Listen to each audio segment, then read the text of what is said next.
Assalamualaikum warahmatullahi wabarakatuh. Salam sejahtera bagi kita semua.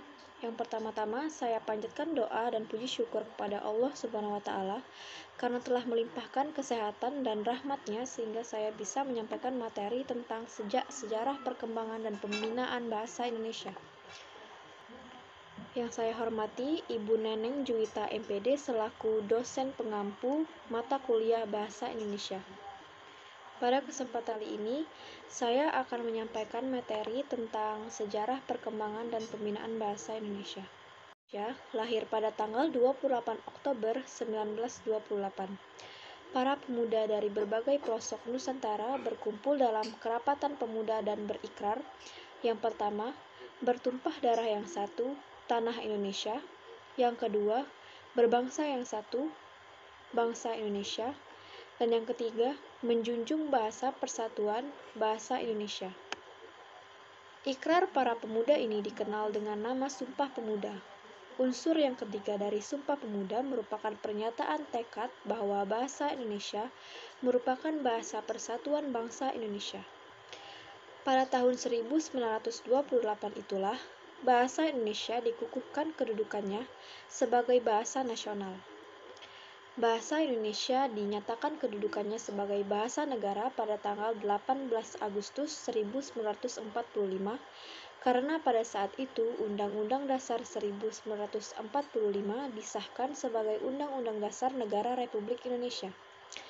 Dalam Undang-Undang Dasar 1945 disebutkan bahwa bahasa negara ialah bahasa Indonesia, yaitu dalam bab 15 pasal 36. Keputusan Kongres Bahasa Indonesia II tahun 1954 di Medan, antara lain, menyatakan bahwa bahasa Indonesia berasal dari bahasa Melayu.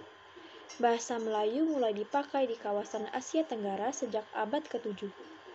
Bukti yang menyatakan itu ialah dengan ditemukannya prasasti kedudukan Bukit Berangka tahun 683 Masehi di Palembang, Talang Tuwo Berangka tahun 684 Masehi di Palembang, Kota Kapur Berangka tahun 686 Masehi di Bangka Barat, dan Karang Berahi Berangka tahun 688 Masehi di Jambi.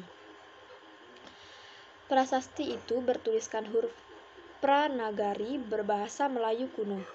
Bahasa Melayu kuno itu tidak hanya dipakai pada zaman Sriwijaya karena di Jawa Tengah atau di Gandasuli juga ditemukan prasasti Berangka tahun 823. Kuno itu tidak hanya dipakai pada zaman Sriwijaya karena di Jawa Tengah, yaitu di Gandasuli juga ditemukan prasasti Berangka tahun 832 Masehi, dan di Bogor ditemukan prasasti Berangka tahun 942 Masehi yang juga menggunakan bahasa Melayu kuno. Bahasa Melayu juga dipakai sebagai bahasa perhubungan antar suku di Nusantara dan sebagai bahasa perdagangan, baik sebagai bahasa antar suku di Nusantara maupun sebagai bahasa yang digunakan terhadap para pedagang yang datang dari luar Nusantara.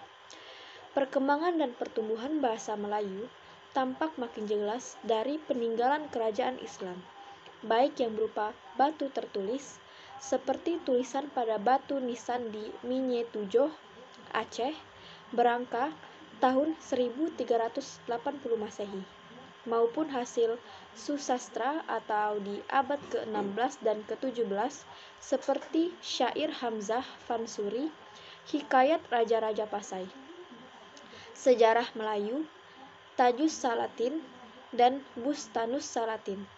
Bahasa Melayu menyebar ke pelosok Nusantara bersamaan dengan menyebarnya agama Islam di wilayah Nusantara. Bahasa Melayu mudah diterima oleh masyarakat Nusantara sebagai bahasa perhubungan antar pulau, antar suku, antar pedagang, antar bahasa, dan antar kerajaan karena bahasa Melayu tidak mengenal tingkat tutur.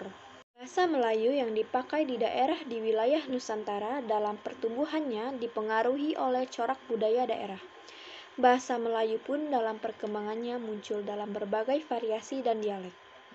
Perkembangan bahasa Melayu di wilayah Nusantara mempengaruhi dan mendorong tumbuhnya rasa persaudaraan dan kesatuan bangsa Indonesia.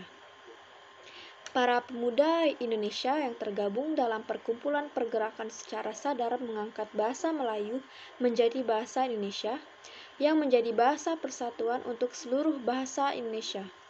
Indonesia yang tergabung dalam perkumpulan pergerakan secara sadar mengangkat bahasa Melayu menjadi bahasa Indonesia, yang menjadi bahasa persatuan untuk seluruh bangsa Indonesia dalam Sumpah Pemuda 28 Oktober 1928.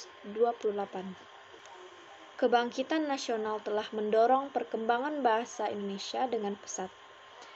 Peranan kegiatan politik, perdagangan, persurat kabaran, dan majalah sangat besar dalam memodernkan bahasa Indonesia. Proklamasi Kemerdekaan Republik Indonesia 17 Agustus 1945 telah mengukuhkan kedudukan dan fungsi bahasa Indonesia secara konstitusional sebagai bahasa negara. Kini bahasa Indonesia dipakai oleh berbagai lapisan masyarakat Indonesia, baik di tingkat pusat maupun daerah. Pengembangan bahasa Indonesia, baik dalam kedudukannya sebagai bahasa nasional maupun bahasa negara, perlu terus ditingkatkan, terlebih pada era global dan era perdagangan bebas seperti sekarang ini. Di dalam hasil rumusan Seminar Politik Bahasa Nasional tahun 1999 disebutkan bahwa yang dimaksud pembinaan bahasa adalah upaya untuk meningkatkan mutu pemakaian bahasa. Pembinaan bahasa adalah upaya meningkatkan mutu penggunaan bahasa melalui proses belajar bahasa di semua jenis dan jenjang pendidikan serta pemasyarakatan bahasa ke berbagai lapisan masyarakat. Pembinaan bahasa dimaksudkan untuk meningkatkan kedisiplinan, keteladanan, berbahasa Indonesia dan sikap positif masyarakat terhadap bangsa Indonesia. Dapat disimpulkan bahwa pembinaan bahasa merupakan upaya sadar, terencana dan sistematis tentang peningkatan mutu bahasa sehingga masyarakat pemakainya memiliki kebanggaan dan kegairahan menggunakannya. Tujuan pembinaan bahasa Indonesia meliputi 5 hal, yaitu penumbuhan sikap positif, meningkatkan kegairahan berbahasa Indonesia, meningkatkan keikutsertaan menjaga mutu bahasa Indonesia, meningkatkan mutu bahasa Indonesia dan menggunakan bahasa Indonesia yang baik dan benar. Saya sampaikan, saya berharap penyampaian materi saya pada hari ini dapat bermanfaat bagi kalian semua. Kelebihan dan kekurangan dengan penyampaian materi kali ini. Wassalamualaikum warahmatullahi wabarakatuh.